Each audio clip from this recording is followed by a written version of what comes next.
following contains situations and circumstances that are relatable to all women, but are still uncomfortable and sometimes quite awful. We don't pull any punches. Listener discretion is advised.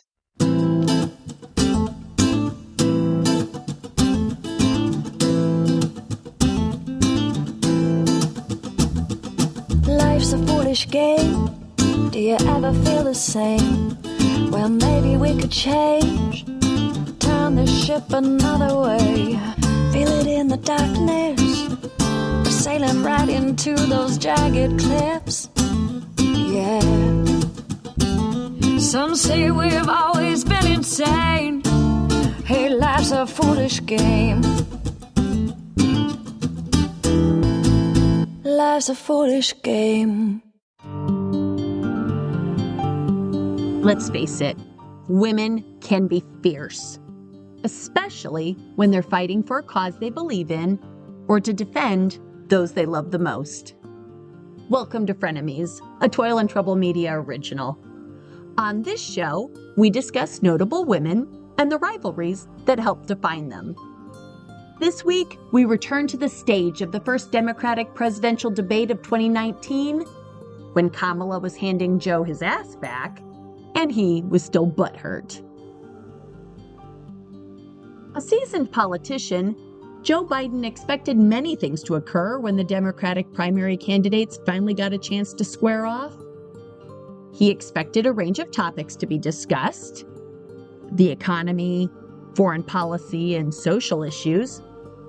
He expected the lesser-known candidates to get in some one-liners, and for Bernie Sanders to engage each and every one of them. He even anticipated Kamala Harris, Beau's old friend and the only person of color on the panel to weigh in when the issue of race came up, and even attempt to dominate.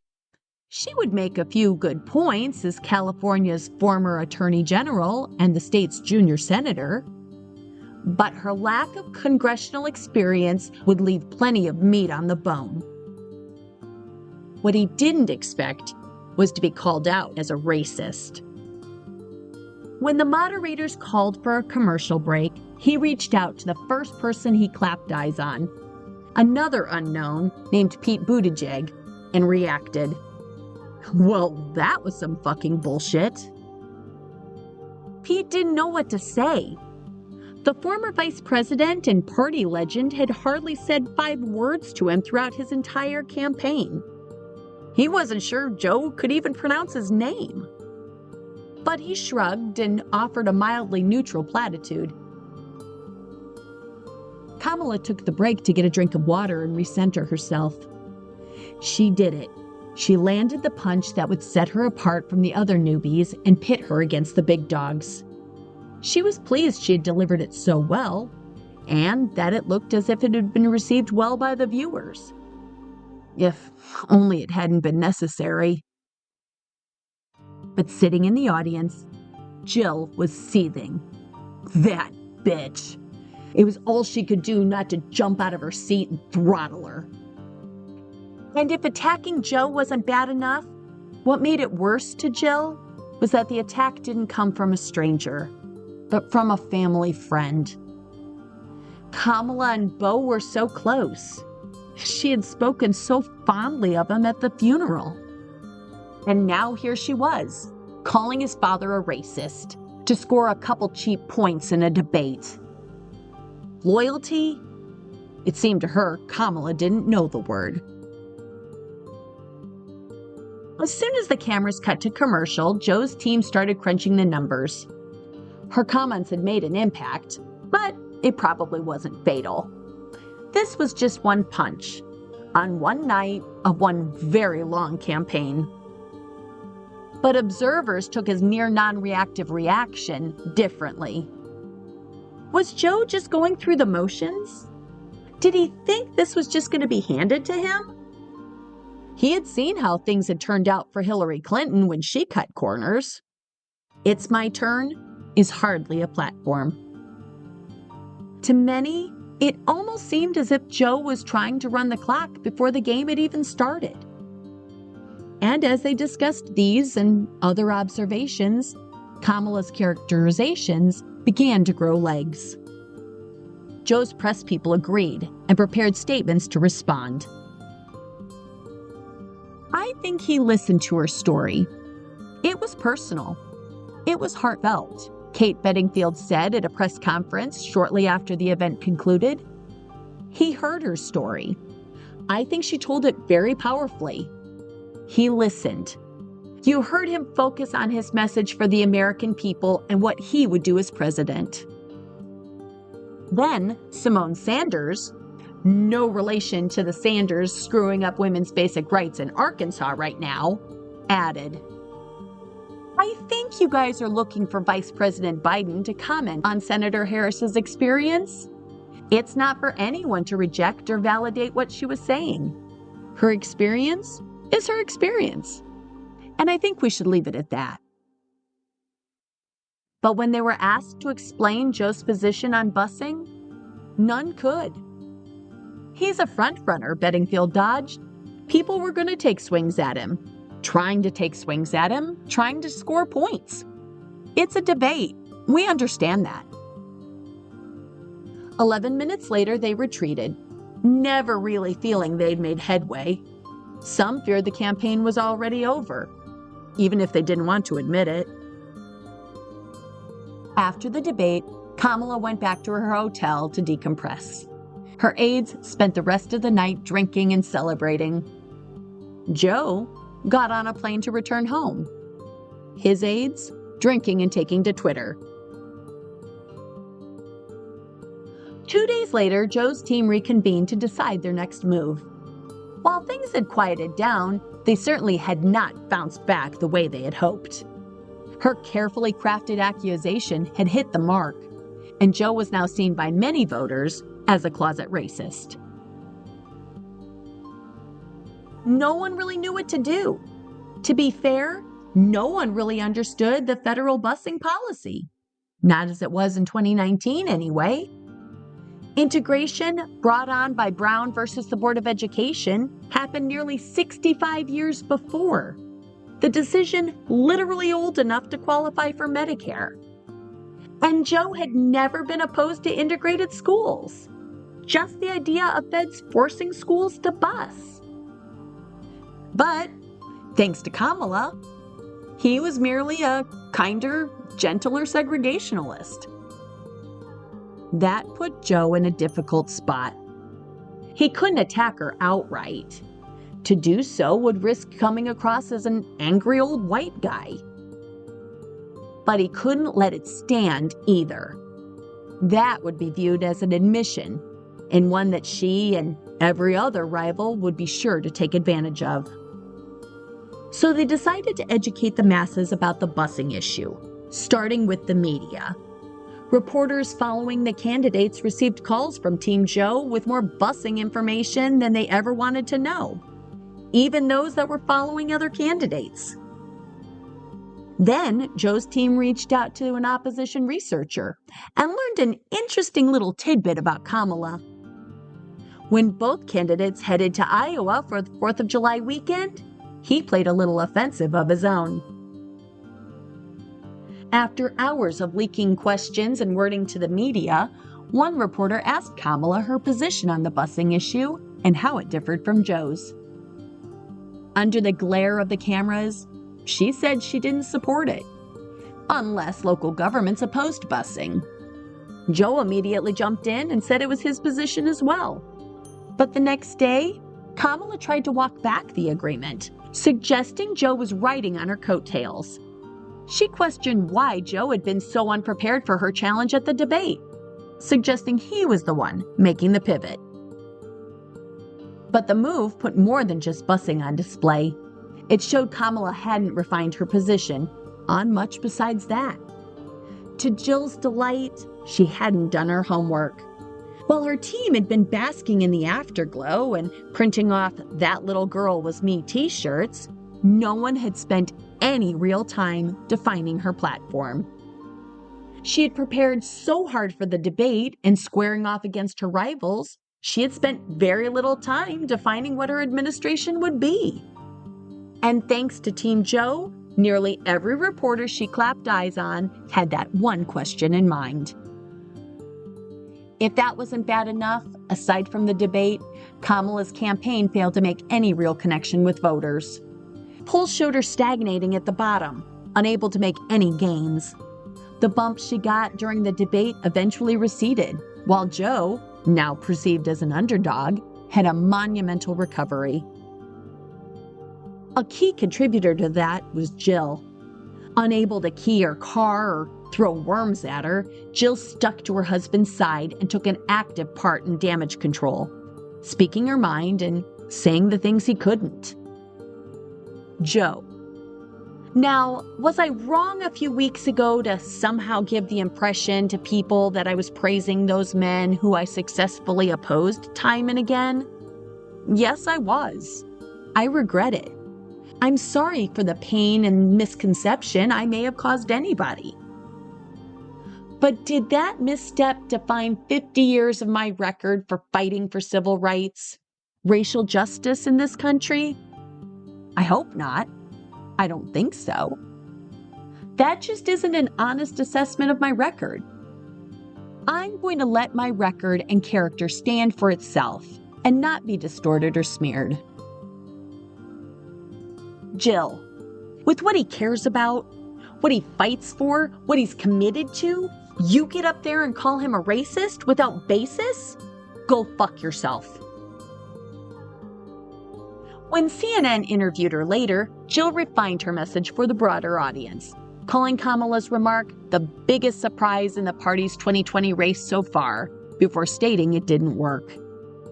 Quote, I think they were looking at the past. I mean, the one thing you cannot say about Joe is that he's a racist. I mean, he got into politics because of his commitment to civil rights. And then to be elected with Barack Obama, and then someone is saying, you're a racist? The American people know Joe Biden. They know his values. They know what he stands for. And they didn't buy it. On May 6, 2019, the Civil Rights Campaign gave Joe their endorsement, and he gave a keynote speech to the group that June. In it, he declared passing the Equality Act one of his top priorities, while bashing Trump for banning transgender individuals from serving in the military, permitting medical facilities to deny treatment to patients identifying as LGBTQ, and permitting transgender people to be denied occupancy at homeless shelters.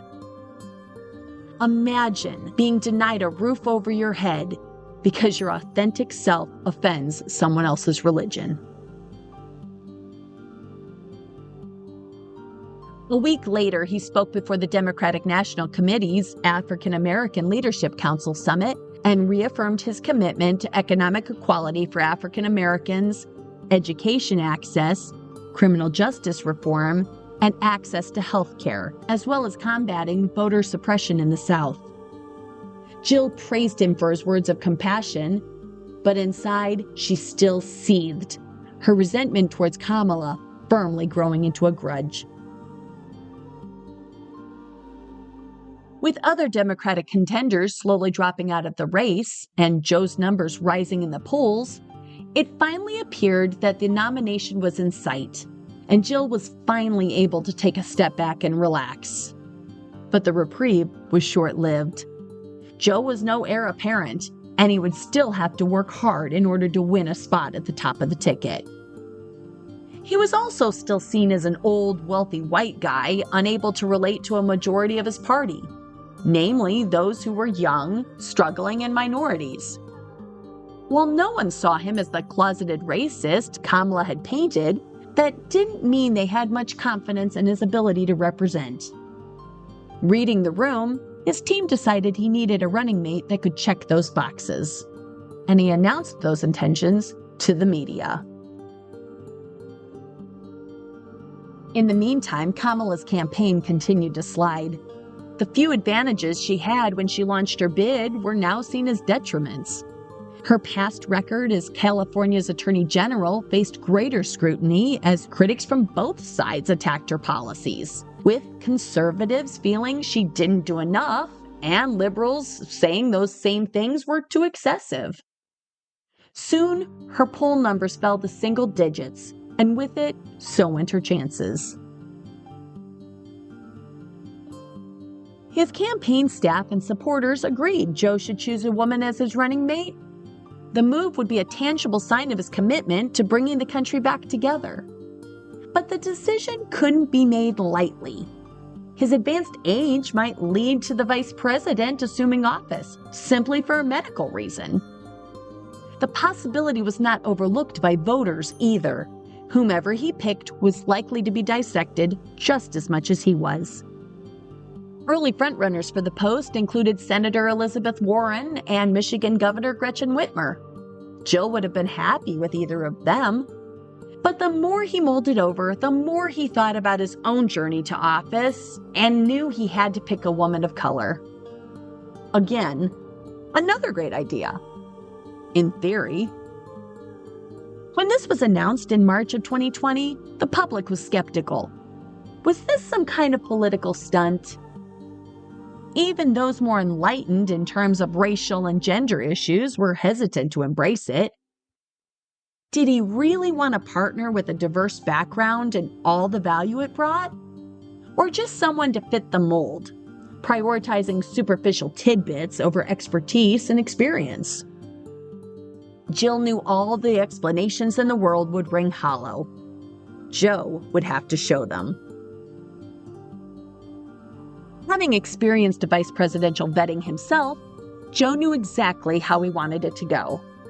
He didn't want a game show style fiasco where candidates would be forced to humiliate themselves by doing daunting tasks only to be picked off one at a time in a fake boardroom for the entire world to see. He wanted it to be professional, dignified, and discreet. His selection committee interviewed over a dozen women whose conversations revealed just how much harder they had to work in order to make it in the ranks. These ladies weren't just qualified, they were accomplished and had no bones about informing the panel of it. As the process continued and a smaller number of candidates were asked to submit to more invasive background checks, discretion heightened. The private documents and investigation results were heavily scrutinized, and the list of those with access to them was scrutinized even more. Most senior staff members were barred from seeing the results of the search at all. Of the potentials up for consideration was former National Security Advisor Susan Rice. As a former Obama administration alum, Joe knew her and her leadership style. But she'd also never been a political candidate, so she was ruled out. The idea of having a person on the ticket with no working knowledge of the office just seemed too risky. One shouldn't rely on on-the-job training in the White House, you know. Jill was rooting for Florida Representative Val Demings, a former Orlando police chief and someone with whom she just clicked. But that same law enforcement background came back to haunt her after specific allegations of police misconduct on her watch came to light, and she too was rejected. Naturally, Kamala's name found its way onto the list, something Jill probably wasn't thrilled with. By then, her team had leveraged her debate performance to gain more attention. Had she been overlooked, there was no doubt it would have been noticed. But her initial interviews weren't as impressive as she'd hoped. To Jill's delight, one of her responses to a question about the way she categorized Joe didn't sit well with former Senator Chris Dodd, who described it as inadequately contrite. For her part, Kamala took the lump. She knew her remarks would follow her like a giant pimple. Concealing it or denying it wouldn't help. But she still had the street cred she had cultivated during her campaign, and her advisors figured that if she played her cards right, she might have a shot. Until the committee turned their attention to Karen Bass. Jill could get behind Karen Bass. A former Speaker of the California Assembly, Karen checked off many of the boxes Kamala did. A few too many boxes as far as Team Kamala was concerned. Was someone trying to orchestrate a reason to push her aside? But Karen wasn't a slam dunk either. She visited Cuba repeatedly when she was younger and had made comments about Fidel Castro's governing skills one might interpret as flattering. She discussed it candidly with the vetting committee, knowing it wouldn't exactly make her popular with Florida voters. It wasn't exactly a non-starter. Joe's camp focused on taking the Midwest and figured they could sacrifice Florida if they had to. But the Bidens really didn't know her either. And with the pandemic well underway, there just wasn't a good way to overcome that. During her interviews, Karen wowed the vetting committee. Several in Joe's circle gushed over her, including Senator Chris Coons of Delaware and Nancy Pelosi. Bolstered by this, Dodd pressed to have her application go on to the final round. But as deliberations continued, coverage of the process began to warp. When Politico published a story about Dodd's criticism of Kamala, her people were furious. What happened to discretion? Or was that also something reserved for someone else? If that wasn't enough, allies within Susan and Karen's camps came out with complaints of their own, accusing Kamala's people of circulating damaging information about their candidates as well. Some found the exaggerated amount of criticism the finalists faced ridiculous and didn't hesitate to call out BS. Like Representative Debbie Dingwell of Michigan, who said, quote, "We need to be celebrating these women. They're all talented, passionate, capable people." And she's right. Isn't it about time we stop acting like praising a woman is equal to Thunderdome, where only one woman survives? That's never the way Tina Turner imagined it, you know? Joe's aides scrambled into action, downplaying the event and suggesting Dodd and the remaining members had no more influence in the final decision than anyone else. Which, while seemingly benign, was very effective. No one wants to be minimized, least of all a congressman. They also discussed the need to keep perspective. No one knew if any candidate was actually involved in these antics. They could each recall countless times when an overzealous backer went off the rails. They needed to treat each applicant as they presented themselves. For Kamala, this wasn't much better. She still had a lot to do and reached out to allies for advice. But not to those she considered close friends, who loved her and would support her no matter what. Instead, she contacted Joe's buddies and sought their advice as to what she should do. One confided to her that she didn't need to impress him, just back him up. He didn't want a placeholder, just a partner. And another put it to her this way: campaign slaps are nothing new. George H.W. Bush landed a good one in the 1980 Republican primary when he described Ronald Reagan's voodoo economics. It didn't stop Ronnie from picking him as VP and serving with him for 8 years. When it came time for her closing arguments, a last final one-on-one discussion with Joe himself, she didn't mince words. She meant everything she said and wouldn't retract a thing. But she was also loyal, and she would follow his agenda to the letter. And she meant that too. Jill scoffed when she heard what she had to say, convinced she was just saying what she needed to land the job. And she may have been. Others in the circle shared her views. But they also couldn't deny her passion and qualifications. Together, they would make one hell of a team. Listening intently, Joe couldn't help but think about the days before the debate when Beau and Kamala worked so closely together. Beau would never have let a personal offense stop him from picking the best people for the team. And no matter what happened, he had a lot of respect for her. Joe continued to think about it over the weekend, consulting advisors well into Monday. When he made up his mind, he said about the difficult task of letting the runners-up know they weren't selected, and the even more daunting job of telling Jill who had. When Kamala heard from him next, it was a video call. "You ready to go to work?" he asked. Jill simply sat back and bit her tongue. We'll pick up the story next week. This has been Frenemies. Thanks for listening.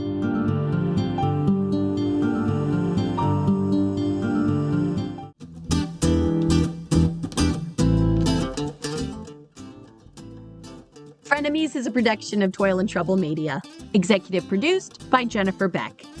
This episode was also written and performed by Jennifer Beck. I'm kind of a big deal. Additional production assistance was provided by Erin Iris, and our music was performed by Snowflake and Admiral Bob. Thanks, guys. If you've enjoyed this podcast, please leave us a 5-star review wherever you listen and tell your friends. It's a cheap way to support us, and it really helps the show get noticed. Tell your frenemies, too. We're good with that. And be sure to subscribe wherever you listen and follow us on social media so you'll never miss an episode. If you want even more Toil and Trouble media in your life, be sure to check out our Patreon page, where, for a couple bucks, you can get access to early and ad-free episodes of all our shows, and our website at toilandtroublemedia.com, where we have merch, blogs, and much more. And as always, thanks for listening.